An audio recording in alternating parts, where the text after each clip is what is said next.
तर पहा जरांगे पाटलांचा आज उपोषणाचा 6वा दिवस आहे तरी पण सरकारला जाग यायला तयार नाही। तर पहा ह्याच्या मागे षडयंत्र काय नेमकं सर्व काय नेमकं ह्याच्या मागे चालतंय हे लक्षात घ्या। कारण हे सरकार पूर्णपणे आता नीच वृत्तीचं बनलं आहे। कारण 6 दिवस झालं जरांगे पाटलांनी अन्नाचा कणही पोटात नाही त्यांच्या आणि पाणी सुद्धा घेतलेलं नाही। 1-2 घोट फक्त घेतलेलं आहे पाणी। त्याच्यावरती आज जरांगे पाटलांच्या पार नाकातून रक्त गळत आहे तरी पण सरकारला जाग यायला तयार नाही। कारण हे पूर्ण सरकार आता फक्त नीच वृत्तीचं बनलेलं आहे। कारण हे सरकारने आता फक्त जरांगे पाटलांना मारण्याचा प्लॅन केलेला आहे हे लक्षात घ्या सर्व मराठा समाजाने। तर मराठा समाजाने काय करायचे, सर्व मराठा बांधवांना हात जोडून विनंती आहे की हे जरांगे पाटलांचं उपोषण मागे घेण्यासाठी सर्वांनी प्रयत्न करा। कारण आपल्याला कित्येक 70 वर्षापासून आपल्यावर समाजावरती अन्याय होतोय, त्या समाजाला कुठेतरी न्याय मिळावा यासाठी जरांगे पाटील जीव द्यायला सुद्धा तयार आहेत आपल्या मराठा समाजासाठी। पण त्यांचाही जीव वाचवणं आज आपल्याला तितकंच महत्त्वाचं आहे। सर्व मराठा समाजाने आंतरवलीमध्ये जाऊन जरांगे पाटलांचं उपोषण सोडवलं पाहिजे। कारण आपल्याला पुन्हा असा नेता मिळणं शक्य नाहीच म्हणता येईल। कारण असं नेतृत्व जे कधी मॅनेज होणार नाही, कधीच आपल्या समाजाशी गद्दारी करू शकणार नाही, असं जरांगे पाटलांचं नेतृत्व आहे। हे जरांगे पाटील आपल्या समाजासाठी देव माणूस आहेत। पण बऱ्याच जणांनी असं गैरसमज पसरवला की जरांगे पाटलांनी दाराआड चर्चा केली, जरांगे पाटील मॅनेज झालेत, अशा कारणामुळे जरांगे पाटील हे उपोषण मागे घेणार नाहीत। कारण जरांगे पाटलांचं एक वैशिष्ट्य आहे, एक वेळेस मरेल पण मॅनेज होणार नाही आणि समाजाशी गद्दारी कधीच करू शकणार नाही, हे जरांगे पाटलांचं वैशिष्ट्य आहे। त्यासाठी जरांगे पाटील हे उपोषण कधीच मागे घेणार नाहीत हे उपोषण, हे लक्षात घ्या। कारण अनेक लोकांनी एक वेळेस हे मराठा समाजाचं आंदोलन होतं ते कित्येक वर्षापासून जरांगे पाटील 20 वर्षापासून लढत आहेत। पण किती वेळेस जरांगे पाटलांनी उपोषण केलंय, त्यांची तब्येत ही खालवलेली आहे।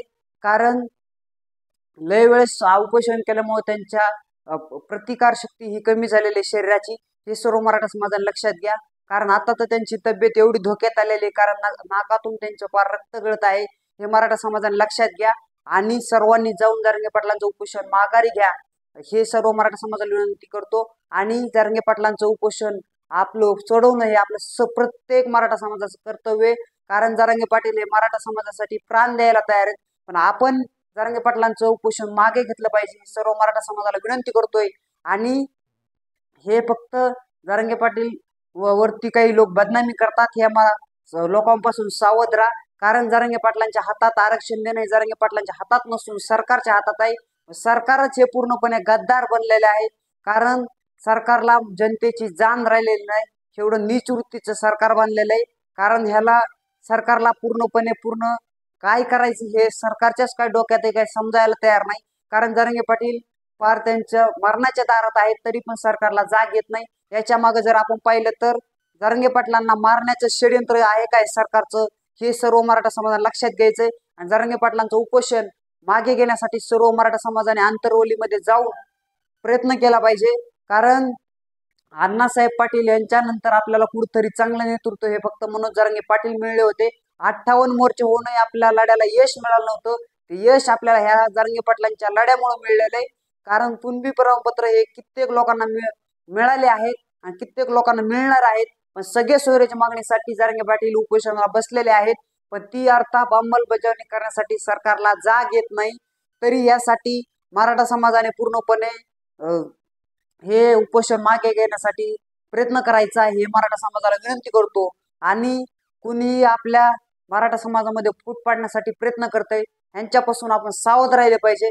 कुणी काही सांगू द्या, आपण एकजुटीने राहायचंय, जरांगे पाटलांच्या पाठीशी खंबीरपणे उभा राहायचंय। कारण आपल्या मराठा समाजासाठी जरांगे पाटील लढत आहेत, हे लक्षात घ्या।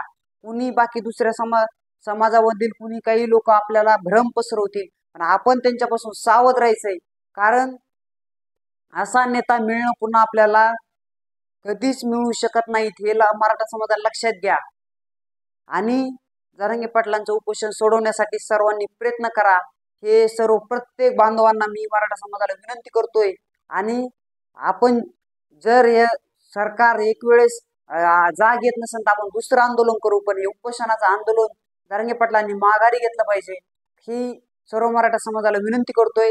आणि आपण दुसरे आंदोलन किती दिवस आंदोलन करू, एक वेळेस आज नाही तर उद्या आरक्षण मिळेल. पण जरांगे पाटील हे उपोषण, आमरण उपोषण आपण मागे घेतले पाहिजे. कारण आता सरकार हे फक्त जरांगे पाटलांच्या मरणावरती टाकलेलं आहे, हे तुम्हाला वारंवार सांगतोय. कारण हे सरकारचा प्लॅन केलेला आहे. त्यांनी गैरसमज पसरवण्यासाठी जे दारावर चर्चा केली ते मीडियावरती सरकारने पसरवलेलं आहे. हे मराठा समाजाला लक्षात घ्या. हे फक्त राजकीय लोक आपली पोळी भाजवण्यासाठी प्रयत्न करत असतात. पण आपण आपल्या जनतेसाठी आणि आपल्या समाजासाठी आपण जाग होऊन जरांगे पाटलांच्या पाठीशी खंबीरपणे उभा राहायचंय. कारण आज जनतेच्या बाजूने बोलायला महाराष्ट्रामध्ये कोणी एकही नेता उरलेला नाही. हे मराठा समाज असतील इतर समाजाने लक्षात घ्या. कारण फक्त जरांगे पाटील हे एकमेव नेते आहेत, ते कधीच मॅनेज होणार नाहीत. पण त्यांच्यावरती अनेक लोकांनी बदनाम करण्याचा प्रयत्न केला. अशा लोकांनी यांचा जाहीर निषेध केला पाहिजे. अशा लोकांचा, जे लोक जरांगे पाटलांची बदनामी करतात.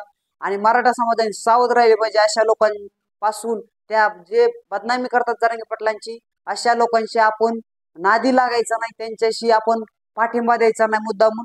काही मराठा समाजामध्ये काही लोक आहेत ते मुद्दामून जरांगे पाटलांची बदनामी करतात. यांच्यापासून आपण सावध राहायचंय. कारण अनेक लोकांनी जरांगे पाटलांवरती आरोप केले. याच्यामुळे जरांगे पाटील उपोषण हे मागे घेणार नाही, हे सर्वांनी लक्षात घ्या. कारण जरांगे पाटलांचं वैशिष्ट्य हे तुम्हाला वारंवार सांगतो, जरांगे पाटील मॅनेज न कधीच होणार नाहीत, हे लक्षात घ्या. कारण त्यांचं फक्त समाजासाठी तळमळ आहे, समाजाला आरक्षण मिळावं यासाठी तळमळ आहे, हे मराठा समाजाने लक्षात घ्या.